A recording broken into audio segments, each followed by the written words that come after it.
Hey, I'm Lukas, and in this video we're going to take a look at how you can deploy the self-hosted version of Kimai or Kimai. I'm actually not sure how you pronounce it, but Kimai is a time tracking software for project-driven teams, as they state on their website. So the primary feature is time tracking, but they also expanded their product and now offer features like invoices, tracking expenses, tasks, and much, much more. So it's a pretty cool product, and in this video we're going to take a look at how you can run the self-hosted version of Kimai in the cloud and spin up your own version of Kimai. So right here on the website there is the documentation and on-premise, and if I click on on-premise you can see some different cloud setups or using Docker, and we're going to use Docker in this case. And I will click on Docker Compose and I will be redirected to the Docker Compose file that can be used in order to spin up Kimai. And in order to deploy this, we will use a service called Sliplane. So I will go to sliplane.io, and Sliplane is a cloud provider that makes it really easy to deploy Docker containers. And a lot of times what you will find is that open source software like Kimai or a lot of other open source software, it is published as a Docker container. So Sliplane is really the perfect tool to run these containers. So let's sign in with our GitHub account. You need an account on GitHub in order to get started with Sliplane, but you can create an account for free. And then we simply click on Get Started with GitHub right here on the homepage. So I'm redirected to the dashboard, and first thing that I'm going to do is I will create a new project and name this one Kimai. Then I will click on the project, and inside of the project I will click on Deploy Service, and then I will have to create a new server. So let's click on Create Server right here. I will just run with the default settings. You can choose a different location or server type, but I usually recommend to start with the base server type and then upgrade later if needed. So let's give it a name, and I will call this one Kimai as well, and I will click on Create Paid Server, and this will take a little bit for the server to spin up. So the server is booting in the background, but we can already deploy something on there. I will click on the Kimai server, and then I will click on Add Service, and as you can see, there are a bunch of options. There are some pre-configured images that you can choose as one-click deploys, for example, if you need a database, Redis, or some other pre-configured tools. Then you can deploy from a repository if you write your own custom code and want to build and deploy your own custom code, or you can deploy from Docker Hub. And right here on the top right, there is this little parse Docker command option. And if I click on it, I can see a big text input field where I can actually grab the Docker Compose code from Kimai. Let's make sure to not forget anything. Then I copy that and I paste it right here in this text input. And if I click on Add Service right now, this will parse the input from our Docker Compose file that we grabbed right here from Kimai, and it will translate it into different services that can be deployed on Sliplane. As you can see, there are two different services. There's a SQL database and a Kimai application.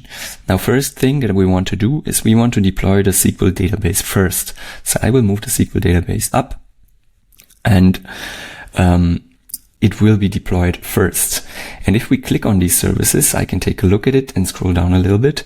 You can see this one is actually grabbing the MySQL image 8.3 from Docker Hub, and there is a little link to where this image is coming from. And if I click on it, I will be redirected to Docker Hub.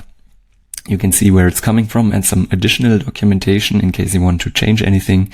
You can always read it up right here in the documentation.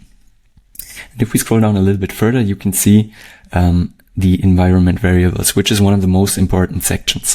And this one is pre-populated with all of the settings that have been set here in this Docker Compose file. We have this environment, MySQL database, MySQL user, MySQL password, MySQL root password, and so on and so forth.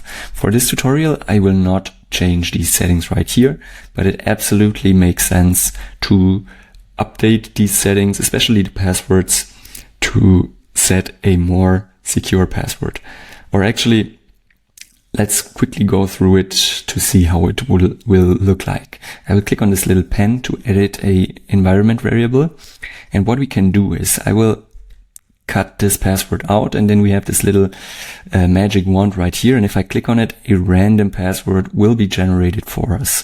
If I click on apply, you can see it took this new random password, and change me please. Okay, we will change this one as well and generate a random password for this MySQL root password variable as well. And I will save the changes right here. And then since we updated the passwords, we will also click into our Kimai application and scroll down a little bit. And as you can see, we have some credentials that were generated in this Docker Compose file here as well. There are 3 environment variables: the admin mail, admin password, and a database URL. You can see these 3 environment variables right here, and even a 4th one, which is called port. And let's quickly update our database URL. If you remember, we have just changed the password. So let's quickly go back to the database service and then copy this password right here. We go back to our Kimai application and I will update the database URL, and the format is as following. At first, there's the protocol, MySQL. Then there's the user. We didn't update the user, but we did update the password. So we need to paste this new password in here. And then there's the host, which is the internal host name for the SQL service. And then Kimai, which is the database name. So I will leave it like this, paste in the new password right here.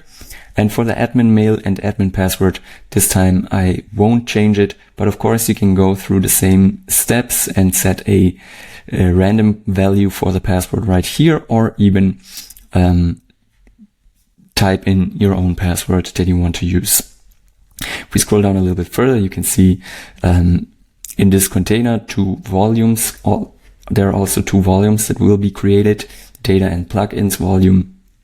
And these are necessary in order to persist data in our Kimai application. So I will save the changes. And the last thing that I will do is right here, the Kimai service, it is set to not exposed. This means we cannot reach it over the internet. And if I click on this little toggle right here, we can see we can toggle it to public and the service will be reachable over the internet. We only want to expose our Kimai service and we don't need to expose our SQL database, which makes the setup a little bit more secure. So I will toggle this one to public, and then I click on deploy right here on the bottom right corner. And now it will go through both of these services and it will queue deploys for both of these services. So let's quickly wait for the deploys to start. As you can see, 2 services are created. The deploy is still in progress. We have a MySQL database right here at the bottom. It is running version 8.3 and the service is private and only reachable through the internal host name. At the top, we have the Kimai application and also the deploy is in progress. We are running the Apache tag and this service is public. So we get a public domain right here, which is kimai.sliplane.app. As you can see, this one turned green, which means the deploy is live. And if we click on our service right here on top, and if we click on deploy in progress, we can actually see what is going on right here on this service. And as you can see right now, it is pulling the image from Docker Hub and then it's executing a bunch of different commands. And if we go back to the settings, it should only take a few more seconds probably until the deploy will come live. So let's quickly wait for that to finish as well. The deploy has been successful. And right here on the right side, we have the service info and we are hooked up with a public domain. And if I click on the public domain, I will be redirected to our Kimai application that is now hosted on our server on Sliplane. And if we go back to the service and we scroll down a little bit, we can see the environment variables that were specified when we created the service. And we have this admin mail I can copy it, go back to our Kimai application, paste it in right here. And of course, as I mentioned previously, you can change these settings and use a real email and your own password that you specify right here in this admin password environment variable. So I will copy it right here, paste it in the password, and then I can log in into my Kimai account.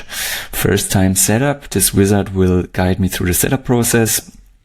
I'm just going to click next right here a couple of times, and as you can see, I am in my Kimai application. So on the left side, we have the dashboard, which shows some important metrics. Then we have the time tracking section, so we can see what times we tracked. Of course, we didn't track anything right now. It's a brand new setup. And we have our employment contracts, some reporting features, invoices, administration, and our system settings.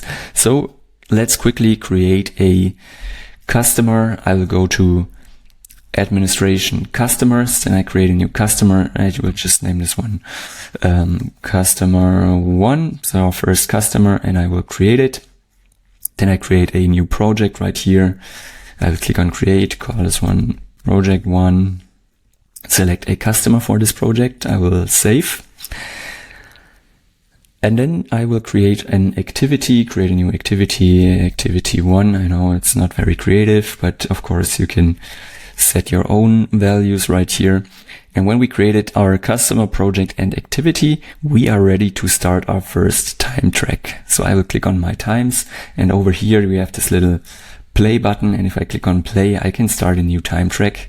I will have to select a project and activity for this track, and then I click save in order to start the time tracking.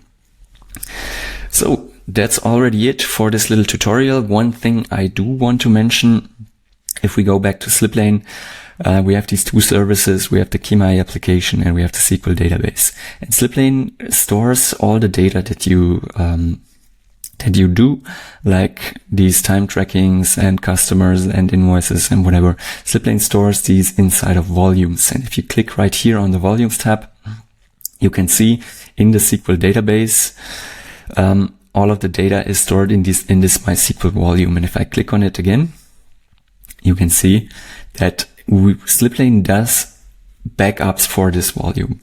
But since Kimai is pretty mission critical or can be pretty mission critical depending on how you use it for your business, it always makes sense to have an additional backup strategy. And of course, every once in a while, you would have to check if these backups can be restored. So this is one thing that I do want to mention. Your data is pretty safe, I'd say, but in a mission critical setup, if you're using this for all of your invoices, all of your time tracking, all of your projects, employee data, please also make sure to do regular backups. And you can also export data right here as CSV, which will do a backup for your setup right here all of the times. And the same thing with invoices. Please make sure to regularly back up. All right. So that's actually all I wanted to show you. And if you did like this video, give it a thumbs up, comment and subscribe, and check out Sliplane in order to deploy your own instance of Kimai in the cloud.